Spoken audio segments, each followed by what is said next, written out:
Now at 5 and streaming on crossroadstoday.com, an incident at Goliad High School sparks bigger questions about student safety. The parents push for accountability. Plus, a family demands accountability after a DeWitt County jail death, the allegations they're making. And local high school students compete in a growing trade that's in high demand. See how our students performed. Well, the light rain developed as expected. This is all that Gulf air sort of rolling back in, but a little bit more unstable atmosphere will be rolling in by tomorrow as this little frontal system comes in and gives us some heavier showers. We'll have all that coming up in just a moment. Plus, Congressman Cloud honors one of our own in Washington, the local figure known by generations. You're watching 25 News Now at 5. Good afternoon and thanks for being with us. I'm Shawna Currie. The injury to a Goliad High School student has her parents up in arms about the district's response. According to a friend of the family, this incident may not be unique to the district. They're airing their grievances now. 25 News Now reporter Trenton Whiting spoke with the family and shares their story. He is a human, not a number. This family is seeking answers after their daughter Trin was injured by a car in the Goliad High School parking lot by another student. Definitely shouting, telling her to move back so I can have enough space to move. By the third time she moves up, I am unable to turn my body. She is that close to me. She ends up moving up one more time. That time she closes my legs in between my car and her car. Trinity says she and a host of others had discussions with her cheer coach, which led to discussions with administration from the school and the district. As a superintendent, I clearly saw that she was not listening to anything I was trying to tell her. She was just completely ignoring me. The family wasn't satisfied with the school's response, which included a 3-day in-school suspension for the offender and the school board rejecting their grievance. We voted them in to protect our kids, to take their side, listen to them, protect them. None of them did. A witness at the incident, her friend Jada, says the whole thing was hard to process as it was happening. I was very in shock. It was like my body was not able to move. It's like if I couldn't blink or anything. Jada's mother Mary says this type of response is normal for the district, telling me Jada experienced something similar years ago. She went through, her 7th grade year. And we stick behind them because we had to deal with the school and they did nothing. Now the family is calling for changes at the highest level. Superintendent Ms. Lyons and Principal thinking they need to be let go. We need somebody in that actually cares about these kids. They have concerns about student safety, saying potential personal bias could impact school leadership's position in this case and in others like it. They don't care about none of our kids. I mean, if you're, like he said, if you're not white and you're not in their clique and you're not their favorites, you're not going to count. And I don't think that's fair. For now, the family plans on continuing to push their grievance to the administration. If they get so many grievances, I'm pretty sure TEA will come down, because that is going to be our next step. We are going to contact TEA about the situation. They hope something can be done, but at this point, the damage has already been done to Trinity and to the family's relationship with the district. And if you ask me right now, do I trust them? No, I don't trust none of those school board members no more. Trenton Whiting, KAVU TV, 25 News Now. We have reached out to Goliad ISD to learn more about their response to this issue and their policies for similar incidents. We have yet to hear back. The family of a man who died in the DeWitt County Jail is now suing in federal court. Their attorney says 34-year-old Trey Kaiser died in April 2024 after going the whole weekend without medical care, even though he clearly needed it. Deputies first took him to a hospital after his arrest, but staff never let him out of the patrol car for an evaluation and sent him straight to the jail. The attorney says jailers later raised concerns as Kaiser showed signs of drug withdrawal, but no one called for help until they found him unresponsive on Sunday. The jail did not have a nurse on duty that weekend. The attorney calls his death inexcusable and says Texas jails need to take medical issues seriously. A Matagorda County murder case has been pushed back again. 25 News Now reporter Ray Mosley is at the Matagorda County Courthouse with the latest on what this means for the case against Fernando Acosta Jr. Fernando Acosta Jr.'s case has been delayed over 10 times since his indictment. Earlier today, a status conference was set for Acosta Jr., but was reset to a later date for pretrial motions and a trial management hearing. An indictment was filed for Acosta Jr. on June 21st of 2021 for the murder of Amanda Johnson. Her remains were found in a burned SUV in Matagorda County. Johnson was found in Midfield by Texas Rangers and the state fire marshal's office. Amanda Johnson had a gunshot wound to the head. Amanda Johnson was a single mother of two. She previously worked in a health club and was a Victoria ISD teacher. She was just 38 years old. A status conference has been set for Wednesday, April 1st, 2026 at 9 a.m. Reported in Matagorda County, Ray Mosley, KAVU-TV, 25 News Now. New developments in the case against a former Ezell ISD principal accused of stealing funeral funds. 25 News Now weekend anchor Amaya Norman joins us with the latest after Jody Thompson appeared in court yesterday. The former Ezell ISD principal is accused of stealing money from a grieving family, and she's now pleaded guilty. Court records show Jody Mildred Thompson pleaded guilty to theft of property valued at more than $2,500 but less than $30,000. An investigation launched in August after the death of 17-year-old Kobe Kremling, who was killed in a construction accident back in February. Investigators say Thompson organized a GoFundMe page shortly after Kobe's death, telling the Kremling family the donations will help cover funeral expenses. Months later, Lavaca County authorities say the family learned none of that money went towards the funeral. Instead, investigators accuse Thompson of keeping the money for herself. Thompson will learn what's happening next when she's sentenced in February. Shawna, back to you. Well, if you see news happening, give us a call in the newsroom at 361-576-0026, or you can send us an email at staff@crossroadstoday.com. Well, the sun was back in hiding today, drizzly, just really had that winter feel to it. Exactly, because that's what it is. It's December finally, and it's certainly feeling it like it. Now, the cloudy skies were giving us light rain. You can see it right about there. It's very light, very misty almost. But then by tomorrow, this is going to get destabilized into bigger thunderstorms. Maybe not thunderstorms, but heavier rain is what I'm saying. I'm looking for a soggy Thursday, and we'll talk more about it coming up in just a moment.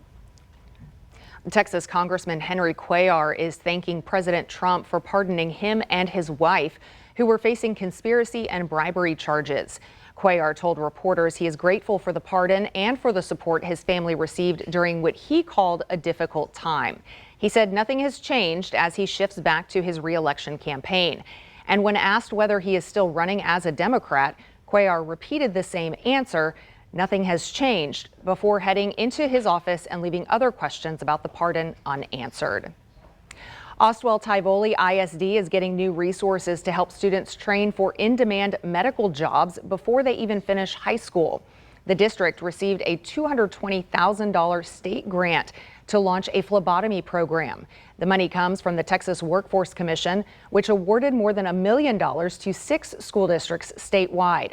Governor Greg Abbott says the goal is to give students job skills now so they're ready for high-demand careers after graduation. Ostwell Tivoli says the new program will create more pathways into the medical field for local students. Here are some of the top headlines in the Port Lavaca Wave. A local resident is on a mission to bring back Scout BSA Troop 243 to Calhoun County. And local oyster fishermen are facing a difficult market this winter due to an abundance of oysters coming in from other markets. To read these stories and more, go to portlavacawave.com.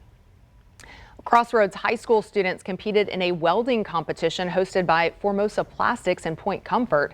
41 students from Bloomington, Calhoun, Edna, Industrial, Palacios, Victoria East, and Victoria West high schools competed in several contests, including the vertical groove weld and the mystery weld. And this year, a pipe welding event added a new challenge.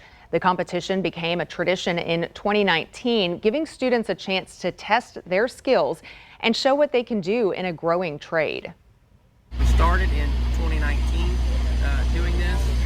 Unfortunately, COVID slowed us down. We had a period where we didn't do it for a few years, but now we've started again and really enjoy doing this for our area. Trophies and prizes were awarded to the top 3 finishers in each contest. Formosa Plastics contractors judged the competition while also scouting the participants for possible future employment opportunities at the site.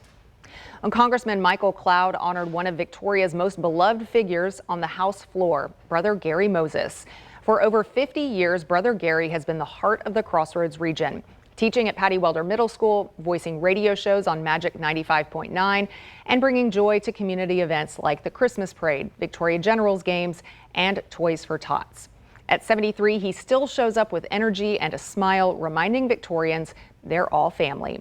Representative Cloud calls him a true example of Texas spirit, faith, family, and community. And you can also see our news on the Crossroads Today YouTube channel. Remember to subscribe, hit the like button, and click the notification bell.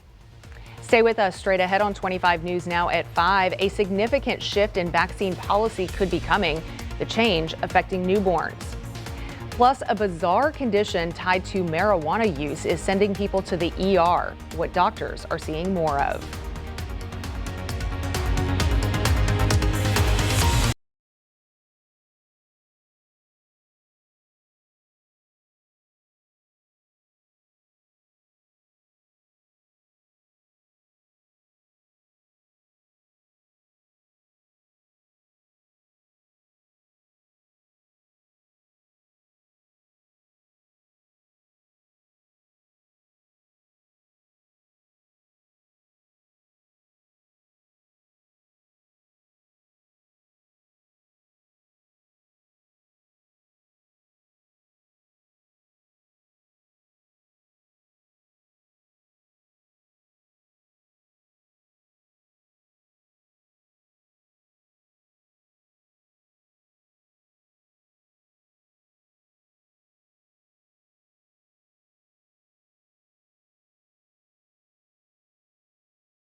CDC vaccine advisors are considering a change to the childhood vaccine schedule. The change could possibly delay the hepatitis B shot that newborns usually get by weeks or even years. The panel was chosen by Health and Human Services Secretary Robert F. Kennedy Jr., who has long been critical of vaccines. Experts warn that delaying the hepatitis B vaccine could lead to more infections and even deaths, since the disease spreads easily and has no cure. Health officials say the vaccine is crucial for protecting newborns right from the start. Flu cases are on the rise around the country, with people gathering indoors during the holiday season. One state in the Northeast is seeing especially high numbers and urging people to get vaccinated. ABC's Rena Roy has more on what doctors want you to know. With the holiday season in full swing, health officials say flu cases are on the rise. We're especially seeing a rise in kids aged 5 to 17. The CDC estimating more than 1 million cases so far this season, 11,000 people hospitalized and 450 deaths. If there were almost 500 deaths from any other cause, alarm bells would be ringing. And that's what we need to be doing to make sure that everybody is protected. Respiratory illnesses usually go up as the weather gets colder and people spend more time indoors. In New York, health officials declaring influenza as prevalent across the state, requiring healthcare workers who haven't gotten the flu shot this year to wear masks around patients. Weekly flu cases up 119% in New York City, and hospitalizations across the state skyrocketing, up nearly 100%. Though flu levels nationwide are still considered low, there's reason for caution. Last year was a particularly bad flu season nationwide, with hospitalizations hitting the highest level since 2010. Plus, 280 children died, the highest number of pediatric deaths since the CDC began tracking. Doctors say the single best way to reduce the risk of flu is to get vaccinated. So it's a good idea to go ahead and get that shot before the holiday seasons get really busy, before people start driving, taking boats, planes, trains, and automobiles to go see their family and friends. And a good reminder every year, remember to cover your coughs, wash your hands, and stay home if you feel under the weather to protect others. Rena Roy, ABC News, New York. A bizarre condition linked to frequent marijuana use is on the rise. It is called cannabis hyperemesis syndrome, or CHS, and social media users have nicknamed it scromiting for the screaming and vomiting that it causes. Chronic marijuana users, including teens, are showing up in ERs with severe stomach pains, nausea, and hours of vomiting.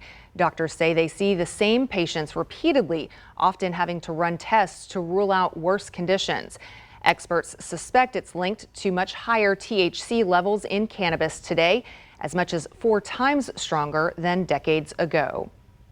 Here are some of the top headlines this week in the Cuero Record. DeWitt County will install no truck signs on 3 county roads after several 18-wheelers got wedged or stranded at railroad crossings. And in the chaos of a house fire, Yorktown volunteer firefighters saved 5 puppies. To read these stories and more, visit DeWittCountyToday.com. And to get more news, weather, and sports, come to our website, CrossroadsToday.com. Well, the 2025 Atlantic hurricane season is officially over, and meteorologists say one forecast model stood out. An AI model called DeepMind predicted Hurricane Melissa would rapidly intensify 3 days before it hit Jamaica as a Category 5 storm. It was the first time the National Hurricane Center predicted a storm would reach Category 5 right from formation. Experts say AI models could give Texas Gulf Coast communities earlier warnings, running faster than traditional models and giving residents more time to prepare. So, Mac, you've been through a lot of hurricanes. What are your thoughts on these new AI models? Well, the AI is really serious, and it's really coming on strong. The other thing that's interesting to note is that we went through the entire season and no tropical storm made landfall in Texas, so that was close, right? Yeah, we were very fortunate. So as the good news is that season's over, we don't have to worry about it. But the computer models are really the answer to figuring out, where it's going, how much it will strengthen. So right now we're a long way from tropical storm season. We're at 60 degrees, rather droopy out there, really moist and wet and humid. We only managed to get up to 61. The thermometer was that tall all day long after getting down to 41 in the morning. Only 0.03 of an inch of rain, but tomorrow being Thursday, I think this little light rain will turn a little bit heavier. We'll be talking about that coming up after this.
It was only, a couple of weeks ago that we had summer-like weather around here, and wow, now all of a sudden it really feels like December.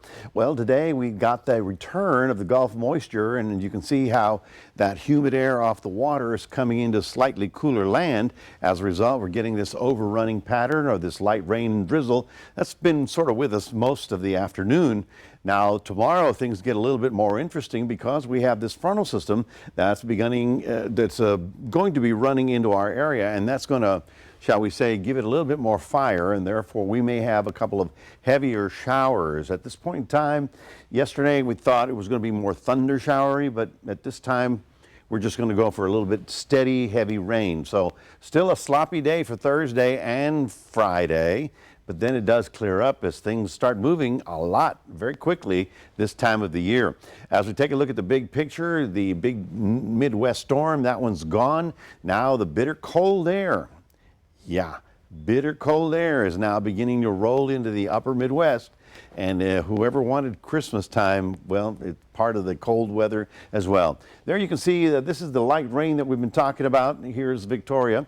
But then a few little showers pop and get a little bit heavier. You see that one right there coming up through Matagorda County. So if you happen to be along the immediate coastline right now, you'll be seeing that heavier stuff. But that's kind of what I expect from Victoria down to the Gulf water for tomorrow.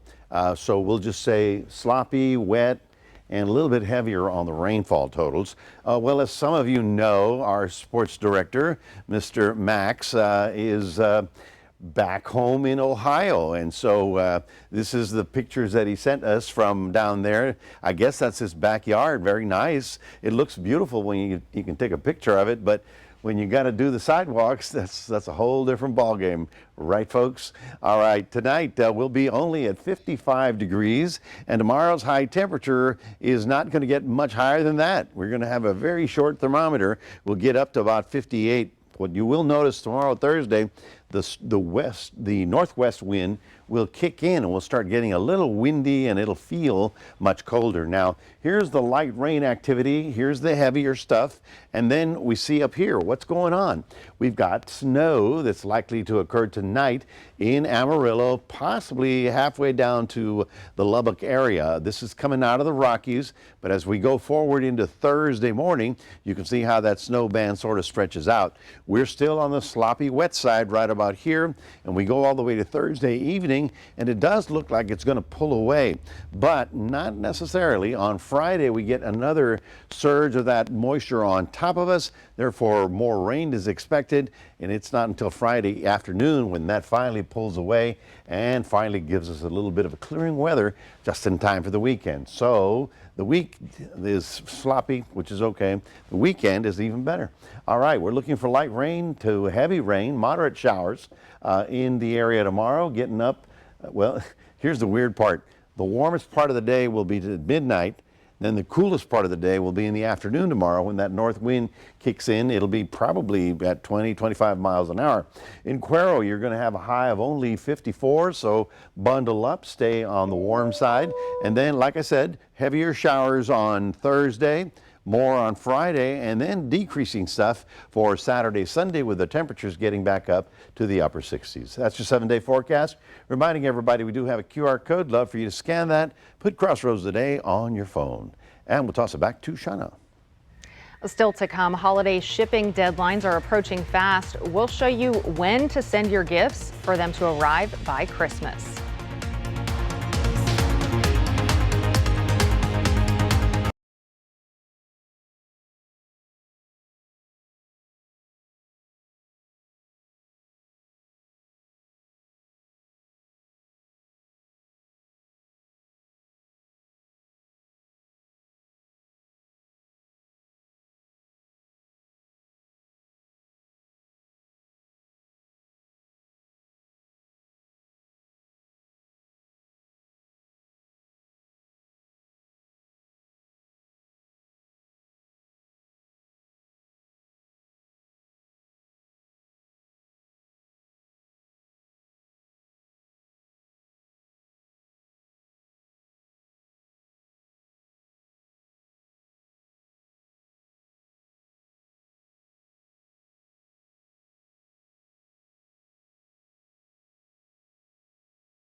Wall Street closed slightly up today. The Dow rising more than 400 points, the S&P 500 up more than 0.25%, and the Nasdaq climbed 40 points. The price of oil rose 47 cents to $59.11 per barrel. Well, there will soon be fewer places to pick up a Grand Slam breakfast. Denny's announced it will shutter more of its restaurants nationwide, focusing on ones that have been underperforming. The chain has not confirmed which locations will be affected. Today, Denny's said it was acquired and taken private by a group for $620 million. Denny's says the decision to close more of its diners came before the buyout. The CEO says these moves, which have been in the process since 2023, are all part of a plan to improve the bottom line by 2026. Fewer people are having luck finding a paycheck. About 32,000 private sector jobs were lost in November, according to ADP. The payroll giant says that's a significant drop from the 47,000 positions that were gained the month before, and it's below the 40,000 jobs that most economists had forecast. The estimates from ADP come from client information and don't always match the U.S. government's monthly jobs data. The government's jobs report for November was originally scheduled to come out Friday, but is delayed until mid-December. Ford and Hyundai say their sales were slowed by the end of federal tax credits for electric vehicles. Those credits expired at the beginning of October, and Ford says sales of its EVs last month were down 61%. Sales of Hyundai's top EVs were down more than 55%. And the post office now says it has more than 2,600 electric vehicles on the road. Congress gave the post office $3 billion in 2023 to electrify its fleet. In a letter to Congress, the post office says the EVs are being used on routes where they are cheaper to run than gas-powered vehicles. And you might want to plan ahead if you're counting on shipping gifts this holiday season. Shipping deadlines for USPS ground and first-class mail to be delivered in the U.S. before Christmas Day is in about 2 weeks. The priority mail deadline is December 18th. That does not include addresses in Hawaii or Alaska. FedEx recommends shipping between December 17th and 23rd for home delivery by December 24th. FedEx overnight and same day will be available until December 24th. UPS recommends shipping packages by December 19th for 3-day select, or December 22nd or 23rd for second or next day air. Well, forget paintbrushes. One man's old school approach to art is captivating millions online. We'll take a look next. Tonight, record-breaking cold, the danger on the roads, millions bracing for more. Plus, bipartisan pressure grows over the boat attack. We've only just begun. Secretary Hegseth pushing back. World News Tonight with David Muir is the most watched newscast in America.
English artist is going viral on social media for a unique approach to art. James Cook creates intricate images using nothing but a typewriter, typing thousands of strokes to form landmarks like the Golden Gate Bridge or celebrity portraits. He uses one hand to move the typewriter and the other to type. Cook discovered this old school technique in college, and since starting his social media channel in 2014, he has done more than 350 pieces. Some take up to 2 months and 500,000 keystrokes to complete. And I'm assuming you can't make a mistake because there's no way to delete it. That's very amazing. I've never seen that technique before. That's very interesting. It is. I mean, you know, it's bad enough to try and correct a letter and then type over where it used to be, but he's doing that up and down, up and down. That's Yes, and some of them he even incorporated a little bit of color into them. Yeah, I don't know. Completely new thing. Picasso never thought of that, you know. Folks, tomorrow it's Thursday, and it's going to be fairly wet all day long, so consider that, you know, the rain gear or whatever, because it's going to be a little bit heavier on the rain, and that should last through Friday before it clears up in time for the weekend. Stay inside if you can. So, thanks for joining us. We'll see